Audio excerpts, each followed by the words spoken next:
Состоялось заседание Пленума Верховного суда Кыргызской Республики под председательством Нургуль Бакировой. В своем выступлении председатель Верховного суда Нургуль Бакирова отметила, что главой государства подписаны 5 законов, регулирующих деятельность судебной системы. Также были подписаны президентом Кыргызской Республики новые редакции кодексов, вступившие в силу с 1 декабря 2021 года, что, безусловно, повлияет на увеличение нагрузки на судей по уголовным делам. Подчеркнула важность обеспечения надлежащего отправления правосудия по уголовным делам в соответствии с новым законодательством.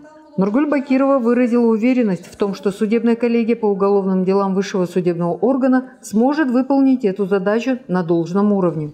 Также она рассказала о проводимой работе по улучшению связи с общественностью, взаимодействия со СМИ и интеграции автоматизированной информационной системы «Единый реестр преступлений» с автоматизированной информационной системой «Суд» и создание пресс-центра в Верховном суде.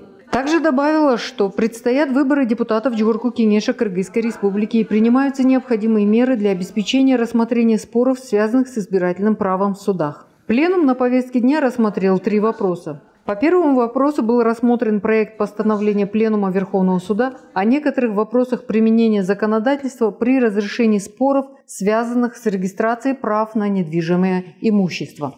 Основным докладчиком выступил судья Верховного суда Нурсиит Арапаев. Содокладчиком выступила судья административного суда города Бишкека Анар Егембердиева. Вторым был рассмотрен проект постановления Пленума Верховного суда о некоторых вопросах применения законодательства Кыргызской Республики при рассмотрении заявлений об отсрочке, рассрочке, изменении способа и порядка исполнения решения суда. С подробным докладом по данному проекту выступил судья Верховного суда Болотбек Батралиев.